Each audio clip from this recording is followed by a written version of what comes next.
Black. That's BLACKSWAAN. I'm your host, Anwar Snuffy Dog Smith.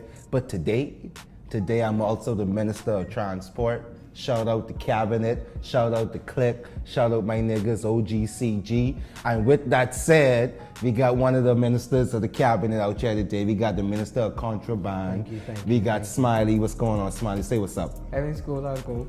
Hello everyone, what's going on? How's everything been going with you before we jump into some topics? How's everything been going with you? Pretty good, just working home, boring life. All right, so you're safe. We're going to get into that a little later. All right, so what we really want to jump in today, and the reason why I had to let y'all know this is the Minister of Contraband, we want to first of all shout out Canada for legalizing marijuana as of 12/01, October 17th, 2018. I'm sitting here as a Bahamian shouting out Canada for being progressive and moving forward and saying, you know what? We're going to stop locking up the young generation. We're going to stop locking up the poor, low economic people. We're going to start letting the earth be the earth and letting people consume the earth and produce and sell the earth in the way that it should be done. I want to shout out Canada. I want to say the Bahamas, I'm going to frown upon you, but I would hope that so many Bahamians I can see based on my own social medias and the talking around people around town today. A lot of people aware of it. A lot of people excited for them. A lot of people would hope to see that thing move over here to the Bahamas and we start to get a little bit more progressive in how we think about marijuana. But shout out Canada. We're going to get in some of the little details or whatever, but I want to know, Smiley, what's your initial thoughts when you hear that Canada has legalized marijuana? I mean, just to piggyback off what you said before, you think you can't get arrested for it. There are still things with it you can get arrested for. Right. Positives. I am excited for Canada. I wish I was a Canadian citizen because it's like, I'm a smoker, a heavy smoker. So it's great for me that they legalize and what they really putting people in jail for. Like myself and other members of my team, we've been arrested for the same thing. And it's like, for what? I've never, that's a lie, continue. I said some of my team. No, I have too though, continue. So yeah, and it's like, I want to experience that opportunity, go over there and experience it, and I also hope that in my country they do it. And I heard something about like, in like 2 years they're supposed to like decriminalize or legalize. They said that 2 years years ago and 2 years before that and 2 years know. before that. Or whatever, but so like you said, let's touch on some of the negatives. What's some of the negatives with it? What they said, like what can you get locked up for? Because I think you could carry an ounce. You could walk around with an ounce. It was more than an ounce. It was 30 grams. It was like 2 grams more, but still, anything more than that. Like if you drive in and you have more than that, I think I just read it was like a $1,000 fine or something like that. Mm-hmm. I don't think it's no jail time though. I think it's just fines now. So okay, that's for that large amount. And for the people out there, let's talk to the smokers out there. For the smokers out there, you said it was an ounce plus 2 grams. Mm-hmm. How much joint you could roll? Smokers, talking to you. How much joint you could roll with an ounce plus 2 grams? Imagine taking that's about 20, 30 joints, depending on how you like to roll. Imagine having your 20, 30 joints in your car, in your Ziploc baggie, and you're dead straight. Ready to ride out, you're dead. There's no reason to have all of that. I'm not gonna lie, there's no reason to have all of that. But imagine that you could. And for the people out there who are smokers, you know all that. You just wanna have that one day you can. One day you can. Smoke responsibly. But that one day you can. Some of the other things, I think they have different rules in different provinces. Mm-hmm. So some places only the government could sell it. Some places only the private sector could sell it. Some places they have both can sell it or whatever. So I think I like how they put rules to it. What you think about that? Don't forget, people still trapping though. And everybody, it's they drop their price. They probably drop their prices so much to match this shit. Good question. I wanted to ask you that too as well. If they were to legalize marijuana here in the Bahamas, and for those who buy marijuana, obviously it's illegal to purchase it. I don't know what the whole legality of it is, but obviously there's something wrong with it.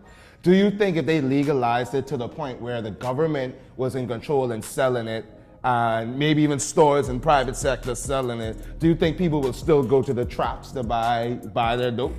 Yes, and let me tell you why. Because you're always gonna have people, I don't want to say of a certain class, but you're always gonna have people who going for that regs. Because when you think about legalization, they ain't putting regs in those stores. They bringing in foreign, so they'll be selling foreign in all these shops. So you got to understand that I'm not gonna say that people don't like foreign, but there may be people that are still unable to buy foreign, so they're still gonna go to their little shop to get their food. You see what I'm saying? We ain't gonna stop selling like that, but it's gonna be. But wouldn't they make options. it harder, like the government? Would they make it harder and more increase the fines and penalties for trap people selling dope? Now that it's illegal, like now you selling trap dope. Now not only are you doing something illegal, you taking away from the government now. Wouldn't they make it harder for them to do that?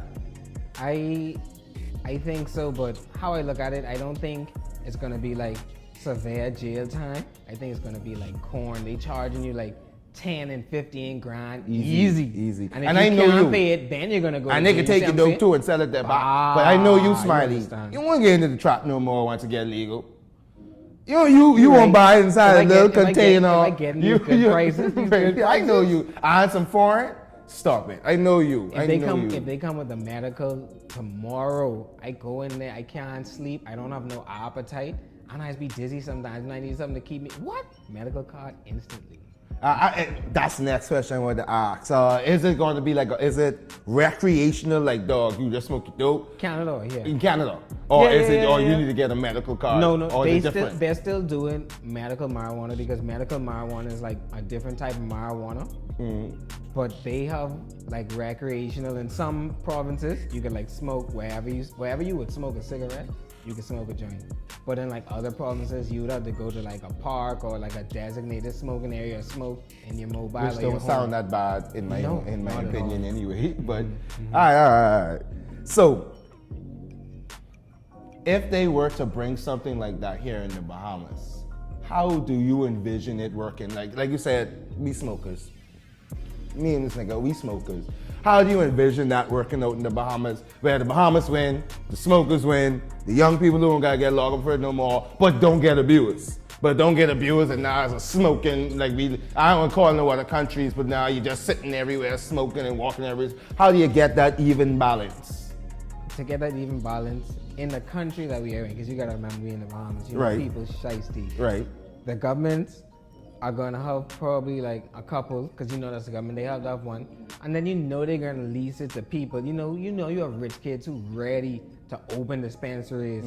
So you're gonna have the government and you're gonna have the private sector. The government probably gonna have like one or two strains. You know the government ain't trying to do too much. We just legalize it, we give you like 4. This all the government shows to sell. And then you have your private entities who bring it in more so the government can tax it. Hey, and when you make say more private money. place, you mean like how similar to gambling, how you have your number shops. Oh. And certain, only like 3 or 4 people own number shops. Only but 3 or 4 people who own these dispensaries. I'm not gonna say it's gonna be 3 or 4 people because nowadays with people being into that, you're gonna have more of the rich kid entrepreneurs Trying to open do stores. something So like that. Okay. Instead of like the big 4 who have all the money, you probably have like the big 4 or members of the big 4 who into that who can see the profit from it, and like new players who like you probably ain't never heard about who just come with this con like, yeah, babe, this player who graduated like 04 from soccer or something just open up a store like, where this nigga get money from? Shout out SAC. You know, even people know like he ain't went to SAC, but they know SAC people are the entrepreneurs. They know it.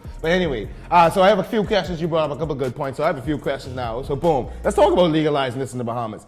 All right, so these are the things I think you confirm or deny if you think this is possible. If they were to legalize weed in the Bahamas, marijuana in the Bahamas, whether that be medically or recreationally, do you think that would expand, and they grow it here too, do you think that would expand on family islands and people want to be doing farming and young people want to go and farm and do all of that? That is a great agricultural venture given that most of our islands are too small for like big properties and big buildings and stuff like that. That's a great venture. And you know, you can request your crown line from government, get it now if you're gonna request it because it takes fucking forever. But that's a good opportunity for people who already have farms to add another source of profit to their farms. And like people who like family of land who give them, like my grandma have a piece of property trying to get it right now on the island, grow a little farm, you see what I'm saying? But like, it's a great opportunity for like people on the farm because it offers employment because like you ain't about to go to no island and go tend to no farm, so you hire one boy over there who you trust or whatever. He I go don't watch know, your but I farm, mean, et if they cetera, were to et cetera. legalize marijuana and now that opens the door for me to go on this island, make plenty of money doing something I actually love doing, you don't think I'd do it? You ain't No, you ain't making the money farming, bro. You making the money from selling. But I be That's selling where it you to make the money government and selling it to the private sector. And I from. be making my money through you that. don't have to be there, is what I'm saying. Oh, true. That's all true. I'm saying. Oh, you can trying to say hire you should be the owner of the farm, not working the farm. You But can- I said, that's do what you I'm think saying. some young people would want to go work the farms on the I mean, island? Like you to said, be me and you wouldn't completely want to honest, do it. People need jobs. So if you need a job, I would do it. If Nah, I my- needed a job, I would do it. My next question: so for people like me and you, Hold do on, you you know, like, and also on the same point, I used to work for the government. When you work for the government, because you can be jobs provided by the government. When you work for the government and the government sends you places, they pay for your housing, they still pay your salary, and they still give you a little stipend. So that's a win for someone who like may have never had a job or something like that. And you could probably grow that into a whole career. You start on the farm and you learn the tricks and da da da da da. You see what I'm Next saying? thing I would ask for people like me and you who have more of advantages, and you know, not to say we do nothing special, we're putting more better advantages. Do you see people like us like going to college to study agriculture or going to study business and entrepreneurship in order to do something inside this? Well, you know, marijuana we world? already finished school, so Right, but not us. But I mean, But like, yes, I think so. But as of right now, no one's gonna do it because they're saying, why am I gonna get a whole degree in botany? What I could do with that? Because I ain't really trying to go. What I get? botany nice over Yes, here but now. you ain't making no real going from pineapples and sugar apples and things like that. You see what I'm saying? So when they legalize, Shout out the botanists when- out here. Shout out the botanists in the Bahamas. when Go they ahead. legalize it, Uh-huh. then people are gonna find it. So you coming out of school, you know, you might have smoked a little joint or two while you was in school, or whatever. When you come to school, you're interested in this now because it's lucrative now. You can find a career whether you. But start the we're farm already or seeing you have a around the business. world that it's lucrative. So But if you it think that ain't the in our Bahamas is country yet, progressive enough to get there, wouldn't it be now to start? And Yeah. that would be a fair of But thinking you the have to- Bahamas hold is on. progressive But you have to enough. understand that weed really is a Western thing. Only really the States and Canada and this side of the world smoke weed, you know. That's On the other interesting. side of the That's world, interesting. they don't have legalization problems because they don't smoke weed. You see what I'm saying? Asians don't smoke no weed? You go into jail for years, Oh, 20 and shit. 30 years for a joint. I bro. didn't Easy. know that. Didn't I have know that. farm in Hong Kong right now. He's like, babe, it's like almost like 20 to 30. Don't even- almost that's like, not even nothing to think about. No, Oh, don't okay. find yourself with no weed in China or none of these Eastern countries. Okay, You're I gone. didn't know that. Didn't know that. Yeah, bro. So it's like, yeah, we should adapt because we follow the Western time because the States right there. Mm-hmm. But to say that now is the time, it isn't really a cultural affair to really heavily influence us, but Fair we may enough. be heavily influenced because of our proximity to these countries. Fair enough. All right, interesting. And the last question I have on the topic, and we're still on if they were to legalize it here, shout out Canada, if they were to legalize it here, what kind of things would someone like me and you be able to do? Like other than working at the couple of people that the government give the places to, right? Or other than working for the government, what are other things that me and you could do outside of those two areas where we could make a profit off of marijuana? But you have to remember, in some, we talking about over here now. Yeah, we don't here. You Yeah. can still have your private license and open your dispensary. You could open your own thing and make corn, bro. Everybody buying dope. So dope selling can spread around to several vendors. You see what I'm saying? So you can open up a little dispensary or a smoke shop. I have my own personal idea. I'm not gonna voice it. Yeah, We yeah, can talk yeah, yeah. about Let's it not off keep screen, let's but keep like, our ideas. it's everyone who has the financial stability to do it.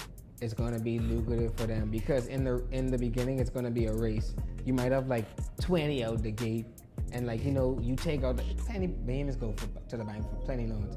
Plenty people take out loans and can't pay them. Then they business fail, and you go from like 20 to like 7, just like I say. You see what I'm saying? So it's gonna be an opportunity for everyone. You don't have to necessarily work for the government or work in a government store or work on a government farm.